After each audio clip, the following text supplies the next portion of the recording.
Oi, Felipe, tudo bem? Bom dia.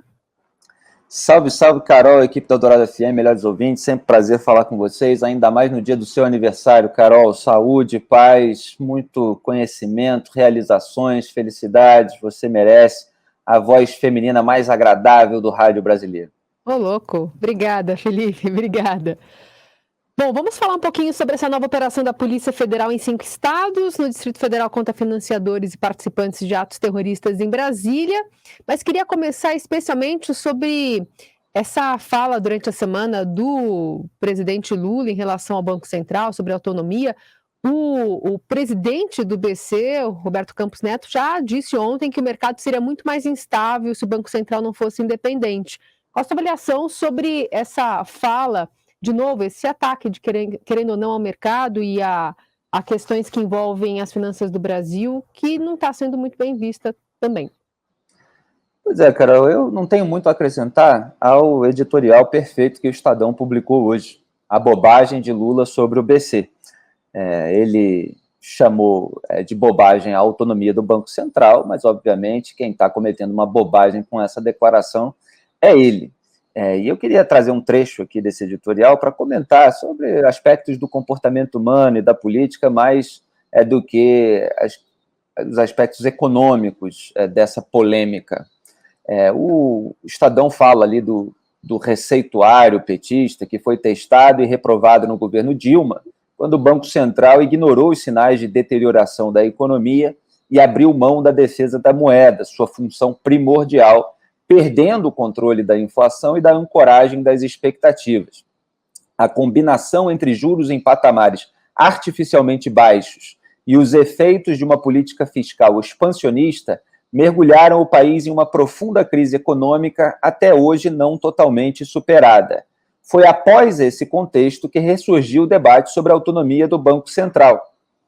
E aí fala sobre os mandatos de presidente do Banco Central e de presidente da República, que não são coincidentes, justamente para que o presidente do Banco Central tenha alguma autonomia, esteja ali no comando durante anos de um governo, depois durante anos de outro. O Campos Neto entrou no governo Bolsonaro, ainda fica mais 2 anos no governo Lula.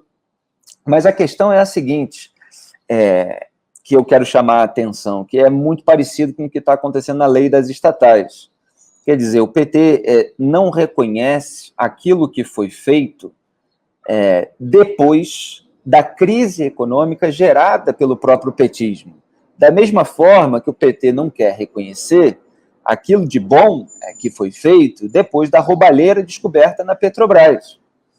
Então, o Lula fica fazendo esse aceno, é óbvio que não tem uma proposta concreta de acabar com a autonomia, aí precisaram vir os bombeiros do governo para tentar amenizar essa declaração, mas ele quer que ele gostaria que o Banco Central não tivesse toda essa autonomia para ele poder controlar, né, para ele poder ser a autoridade monetária. E isso lá no passado deu errado. Políticos no mundo inteiro querem esse controle, mas felizmente, né, nas nações inteligentes isso não acontece. Então, assim, quando se descobriu a roubalheira da Petrobras, se começou a pensar numa maneira de você reduzir a ingerência política nas estatais. E aí se criou a lei das estatais para ter uma quarentena, para que não se nomeasse pessoas com envolvimento na campanha eleitoral, não se nomeasse gente da direção partidária para essas estatais. Por quê? Porque a ingerência política é uma das causas da corrupção na empresa. E a ingerência política na autoridade monetária é uma das causas da crise econômica, porque o político está interessado naquilo que produz um efeito imediato e, eventualmente, pode usar isso a seu favor, criando uma atmosfera artificial que depois não se sustenta. Então, quer dizer, as reformas que vieram para justamente evitar que acontecesse a crise econômica e a roubalheira são aquelas que o lulismo quer destruir. No caso da lei das estatais, já conseguiu, né, na Câmara dos Deputados, ainda não conseguiu no Senado, porque a repercussão foi muito negativa. Então, agora se discute qual é o jeitinho que vai ser dado para tudo ser encaminhado como o governo Lula quer. inclusive abrindo aí muitas possibilidades de tomar lá da cá, para mandar políticos para as centenas de estatais e para os cargos de diretoria de centenas de estatais que existem nessa máquina pública inchada no Brasil. Então, assim, é um retrocesso aquilo que está sendo pregado, de uma maneira rasteira, absolutamente irresponsável. E agora a questão sobre o comportamento humano é a seguinte, me parece que o Lula tem essa necessidade de controle de absolutamente tudo. Tanto que ele colocou ali aquelas pessoas que são mais submissas aos seus interesses no núcleo duro do governo, para ele não correr qualquer tipo de risco. Aquelas pessoas que são complacentes, inclusive, com a sujeira dele ou do partido, quando elas aparecem. Ele quer ter o controle total, ele não suporta que haja qualquer pessoa independente mandando em qualquer órgão, em qualquer instituição, durante o governo dele. É muito parecido com Jair Bolsonaro nesse sentido. É uma coisa de gente mimada, é disso que se trata. Esse é o aspecto do comportamento humano que eu queria destacar.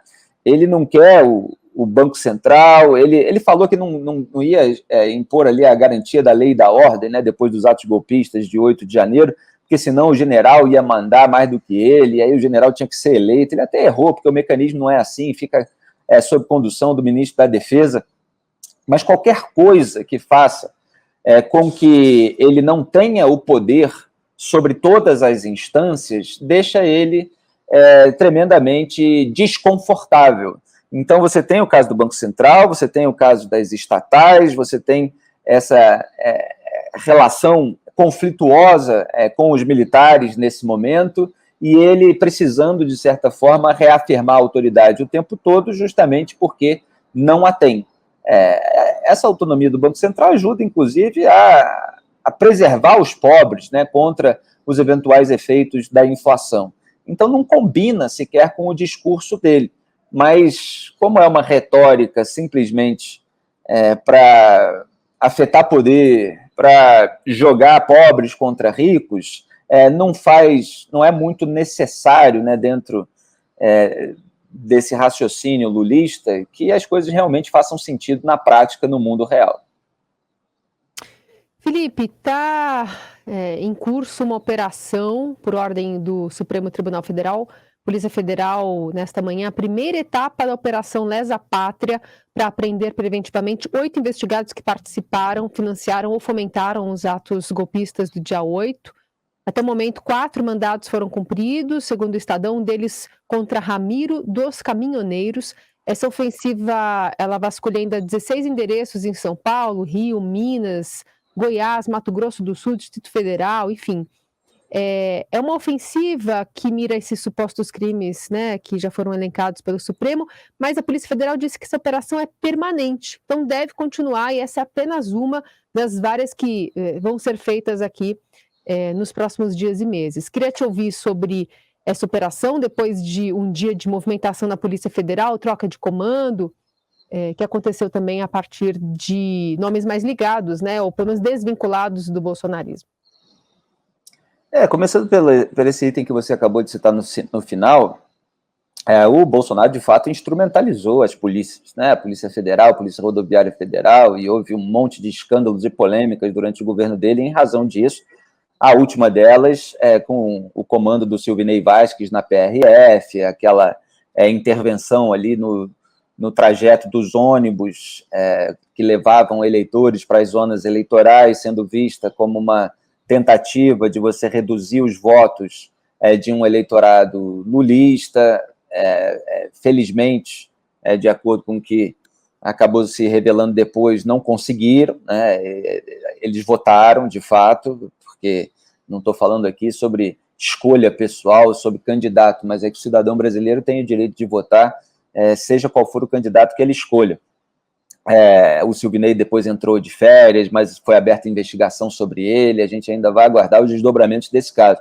A Polícia Federal, o Sérgio Moro saiu do governo justamente por causa da troca que Jair Bolsonaro fez na direção geral, tirou ali o Maurício Valeixo, quis botar o Alexandre Ramagem, que era o cara que cuidava da segurança dele e da família dele, ali depois da da eleição de 2018 e antes da posse, que tinha foto com Carlos Bolsonaro, com mulheres num Réveillon, era alguém muito íntimo, que ele quis botar ali justamente para trocar o chefe da superintendência da PF no Rio, quando o inquérito eleitoral sobre o Flávio Bolsonaro tinha avançado. Ele estava muito incomodado com o avanço das investigações e queria gente dele para comandar não só a PF, mas as superintendências. E agora é natural que um novo governo troque aquilo que o governo anterior fez, tem atribuição para fazer essas trocas. E é claro que dentro desse contexto de aparelhamento político dessas corporações, é mais um agravante para que essas trocas sejam feitas. O que não quer dizer que esse governo não possa, eventualmente, eu estou falando simplesmente por hipótese, fazer o aparelhamento político com sentido contrário, né? Então, assim, o dever nosso de jornalista é manter a vigilância para ver se isso não vai acontecer. Quer dizer, sob pretexto de acabar com o aparelhamento político de um lado, você aparelhar do outro. Não há sinais ainda disso, mas, obviamente, vamos ficar ligados em relação a todas essas trocas. Agora, a operação é óbvio que é muito bem-vinda. Que saudade do tempo em que a gente acordava na sexta-feira com a operação da polícia prendendo criminoso, né? Infelizmente, isso acabou em matéria de corrupção e lavagem de dinheiro, porque o sistema fez a sua vingança, né? Toda uma geração aí de acusados com uma montanha de provas que eles ignoram e ficam dizendo para as suas massas de manobra que não existem, acabou impune. Então, que bom que nesse caso, né, já que há imagens, já que há tudo isso que tem maior impacto visual, impacto imediato na visão das pessoas, é óbvio que elas têm que ser presas, né? Sejam aquelas que participaram diretamente, sejam aquelas que financiaram, sejam os agentes mercadores do caos, como alguns políticos. E ontem houve a alegação da defesa do Jair Bolsonaro sobre a minuta golpista encontrada no endereço do Anderson Torres, dizendo, na prática, que o Bolsonaro e o Braga Neto, que era o vice-presidente dele, que era o vice na chapa, né? Eles não têm absolutamente nada a ver com isso, que o documento é apócrifo, etc. Só que cada vez mais aparecem sinais de que houve uma articulação política para encontrar uma alternativa ao resultado eleitoral, e uma delas foi a tentativa de decretação de um estado de defesa com intervenção no TSE. O que acontece é que o Bolsonaro não conseguiu apoio, e ele disse isso, se referindo a certa medida, dessa maneira genérica, naquela live de despedida. Eu já publiquei artigo e comentários a respeito disso também. Então, assim, o Anderson Torres, ele está sob um cerco jurídico muito forte, porque o pessoal de cima está apontando para ele e o pessoal de baixo está apontando para ele também. Quer dizer, governador Ibanez Rocha, que acabou afastado, está tentando jogar a responsabilidade para a Secretaria de Segurança Pública, tanto que exonerou ao longo do domingo o Anderson Torres, e o número 2 disse que ele deixou, antes de ir para a Disney, né, para Orlando, na verdade, na Flórida, a gente fala ironizando, poucas informações do sistema operacional ali a ser utilizado para aquele domingo, e que, obviamente, falhou completamente, né, para a gente dizer o mínimo. Então, assim, tem muita coisa pesando contra ele, e, claro, na esfera eleitoral, no TSE, o Bolsonaro corre mais risco com a declaração de inelegibilidade, porque o caminho de prova de responsabilização penal para prisão pode ser mais longo para o Bolsonaro, mas já há até cálculos de votos no TSE, poderia ficar 5-2 contra o Bolsonaro para ele se tornar inelegível. Né? Até dentro do PL já estão pensando na Michelle, porque já estão dando como certa essa decisão.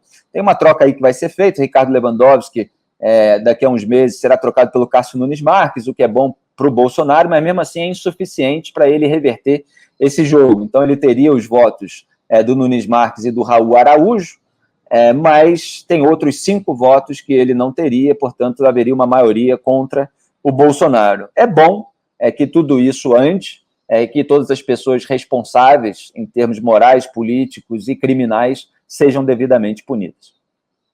É interessante essa manifestação da defesa do Bolsonaro, porque fala assim, né, eu não fiz nada, estava lá na casa de terceiros e tal. O Anderson Torres ficou em silêncio no primeiro depoimento, mas dia 23 tem outro, foi remarcado, né? deve ser ouvido pela Polícia Federal, na Isso. próxima segunda-feira, e pode ser que ele queira falar dessa vez. Exatamente, Carol. Me parece que ele e a defesa dele estão fazendo um cálculo. Eles estão alegando que não tiveram acesso a todos os autos. Uhum. Então, assim, eles vão esperar para ver tudo o que estão dizendo sobre ele, para ver se ele tem condições de se defender em relação às acusações que estão sendo feitas. Agora, se ele achar que não tem condição de se defender, que existe uma tonelada de provas contra ele, ele pode começar a abrir o bico, né? Ele pode começar a entregar a outras pessoas eventualmente responsáveis. Então, existe esse momento. Os advogados dele não são, tradicionalmente, advogados que recorrem a uma delação premiada, mas quando o cerco se aperta, tem muitos investigados que acabam trocando de advogado justamente para fazer uma delação. Então, vamos aguardar para ver o que ele vai ter a dizer, e certamente tem muita gente torcendo para que ele continue calado. E, lamentavelmente, ele não trouxe o celular, né? Possivelmente, porque há muitas mensagens ali suspeitas, eventualmente até envolvendo o ex-presidente Jair Bolsonaro, e como ele é delegado de Polícia Federal, ele deve entender de mensagem. Então, o pessoal acha que não vai encontrar, que essas mensagens desapareceram, que o celular eventualmente não vai ser encontrado. É uma pena, né? Mas vamos ver se em algum momento ele vai cair na... Ele vai sentir essa necessidade de falar para não se ferrar ainda mais em termos judiciais. Felipe Moura Brasil, obrigada por essa semana. Segunda-feira nos falamos de novo. Grande abraço a todos, parabéns, Carol, aproveite seu dia, bom fim de semana. Tchau.